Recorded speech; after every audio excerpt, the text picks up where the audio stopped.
Hey everyone, I am Natalie Marcotullio. I am the head of growth at a company called Navattic. We do interactive demos, which are like try before you buy experiences for software. But today, I won't really be talking about that. I'm going to be talking all about how to improve the B2B buying experience. Sure, something we're all very familiar being B2B buyers, but want to talk about as well how it can benefit you and your business. So, going to go ahead and share my presentation for today. Yeah, so as I mentioned, going to talk through not just how changing the approach helps as a buyer, but how it can actually help your company, and almost a case study from Navattic of how doing this cut our sales cycle in half. And then I'm also going to go through the exact steps I use to get our leadership team on board. I know most marketers are pretty excited about this topic, but the hardest part can be getting the CEO to say yes. So in case you're not familiar, you haven't bought software recently, I think we all know B2B just isn't keeping up. We've seen so many stats about how buyers are avoiding sales, how they want to buy like they buy B2C. I think Amazon has spoiled us all, right? We can click a button and get whatever we want. So it feels very outdated to wait a few days to hear back from a sales rep just to have a meeting. And we actually ran a report with Chili Piper a few months ago, and we requested demos with the top 100 SaaS companies and found on average it took them 2 days to respond, and 35 just never responded back to us. So I think we all know this already, but just a reminder, B2B, we got to step it up. But I don't want to just talk about it from the buying perspective, but really how can it help you as a company, help create better relationships with customers, and really just like win more deals faster. And as I mentioned, really wanted to make this kind of a case study of what we did in Navattic. So over the past year, we've really been focusing on different aspects of the buying experience. I'm going to touch on what we focused on, and it wasn't just like in one quarter. This really took a year, but by slowly improving different parts of the buying experience, we've seen our sales cycle decrease like basically and cut in half. And in case you don't believe my not fully round number, which I did on purpose, also have the graph to show it. So this is directly from Salesforce. You can see quarter over quarter our time to close for opportunities and it going down each quarter as we've improved different parts of the buying experience. So what did we change? Three things that we really focused on, and for today's talk, I'm mostly going to focus on that last piece. But first thing is simple demo scheduling. So as I referenced earlier with our Chili Piper data, really this is probably one of the easiest things companies can do to start making impact is just make it super easy to get in touch with your sales team. So we focused on reducing the number of forms and really using automation to qualify and route our leads so that you didn't necessarily need to, fill out a bunch of information yourself. And I think especially sometimes when you're a prospect and you have to fill out like, oh, if I'm a 5-person startup, oh, does that mean I'm going to get someone unexperienced? Or if I'm a giant enterprise, does this mean this company's going to hound me? So in some ways, just not having to fill out any of that information besides their name, their email, makes it a little less scary for a prospect to commit to that demo. Other thing we focused on, letting prospects self-qualify themselves by seeing the product earlier. Not surprisingly, as an interactive demo company, we've always had an interactive demo on a website, but we focused on ungating it, so making sure everyone has access and making it as visible as possible on the website. So for us, that was right below the fold so that everyone could see our interactive demo and play around with it. And last, the thing I'm going to focus on most during this presentation is transparent pricing. So we launched just the beginning of this year, a V1 version of pricing on our website. And this included actually showing the pricing, not really hiding anything, no hidden upcharges. If you go to our website, that's most likely what you're going to pay. And I think that is sometimes can be the most divisive of those three topics and why I wanted to talk about it most for this presentation. And so ever since we've posted public pricing, I have been very vocal about it. If you follow me on LinkedIn, you've probably heard me mention it before. And we actually did a podcast, me and my head of sales, where we talked about this decision to post our pricing on our website. And of course, being a marketer, I had to post a little clip of it on LinkedIn. Did you really accomplish something if you didn't post about it on LinkedIn? But this was a really cool quote we got from a customer who commented on that LinkedIn post. So they literally said, we bought Navattic versus your competitor because you have public pricing. So again, just emphasizing that public pricing is not just like a nice to have for your prospects or any of the buyer experiences improvements. They're not just like nice to have, but they really can be competitive advantages if you show early on you're a partner that they can trust.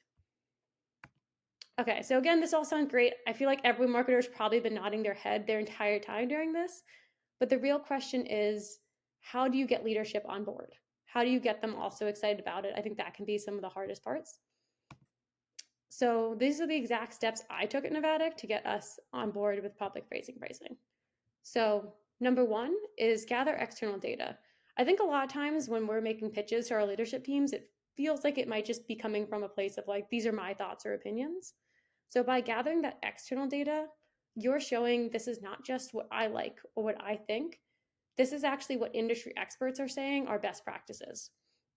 So I kind of snuckily got this by making a blog post and interviewing top marketing experts, just asking them what are simple ways that companies can improve the buying experience. So as you can see, a lot of the responses matched up with those 3 buying experiences that we ended up implementing. So that easy scheduling, self-serve buying, and then public-facing pricing. So after step 1, you've got your external. Then it's also important to gather internal data, right? Because now you've proven it's industry best practice, but you have to prove this is actually what my audience and my prospects want. I think especially sometimes for, not everyone in your leadership team is on the same LinkedIn you are. They're not constantly seeing this. So they need a little extra convincing of it's not just what's in the hype, like zeitgeist right now. It's not just being what's hyped up. This is what our buyers actually want. So for me, what this looked like is we have on our book a demo form a field that says, please share anything that would help us prepare for this meeting. And so I downloaded the past few months of responses to that question, organized it, and found 15% of the time prospects said they wanted something relating to pricing. So whether they just literally said, what's the price or what's the cost, they're generally pretty direct about it, but very clearly indicating that one of the main reasons they were going on this call is because they just wanted to know pricing, and often show with some frustration around their ask. So highlighting that to a leadership team, again, proving, okay, this is not just what experts say, but this is directly what our actual buyers want. Step 3, and I think this is probably the most important step, is before you try to convince the rest of leadership, you really need to make sure that sales or product, whether you're sales-led or PLG, is bought in. Because ultimately it does affect their goals, their KPIs, basically their job a lot more than yours. So for example, for pricing, right, with sales, that can really affect ACVs. It can affect win rates. It can affect, basically their quotas, which is, as anyone knows, the most important part of sales. So if they're not bought in, it's going to be very hard to make that argument to the rest of leadership.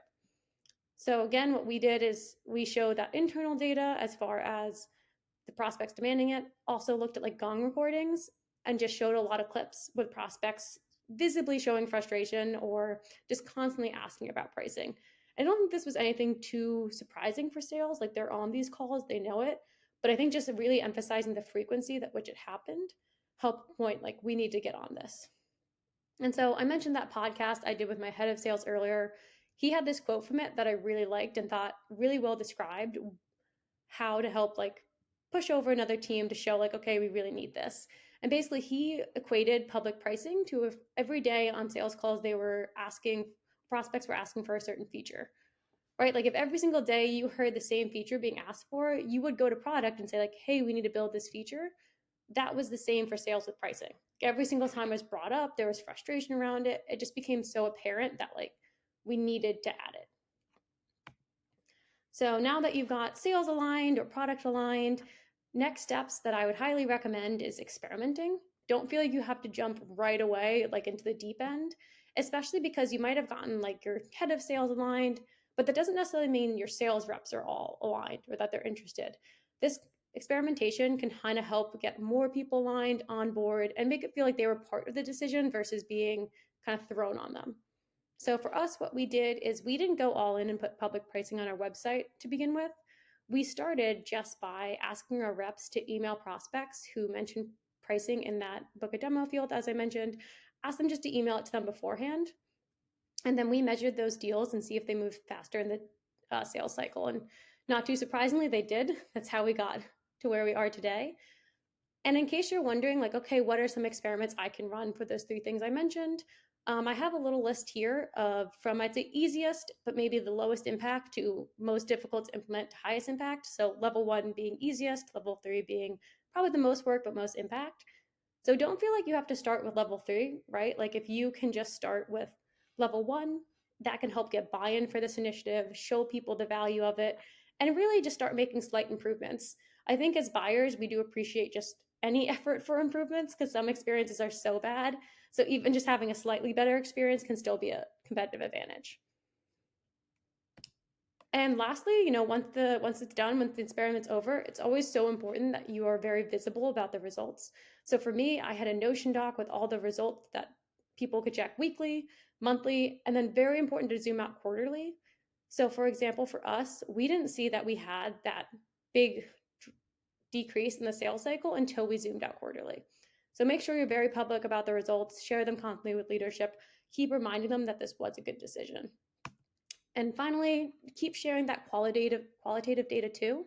So this was loss research I actually conducted last week. And again, made sure to publish this in a public Slack channel, made sure leadership saw this. But basically, our prospect directly said we were the vendor of choice largely because of our public pricing. And I kind of love this quote of, if a company doesn't have pricing, it says a lot. And if pricing is there, you don't have to worry about going into this price battle. You know that they're trustworthy, or a company that you want to work with. So again, I would just reiterate, constantly find those data points, both internally, externally, proving why this is not just good because buyers like it or because you like it, but for actually a business bottom line. Thanks for listening. If you have any more questions, not surprisingly, I'm on LinkedIn, so I'd be happy to talk any more about these experiments and how they've been going.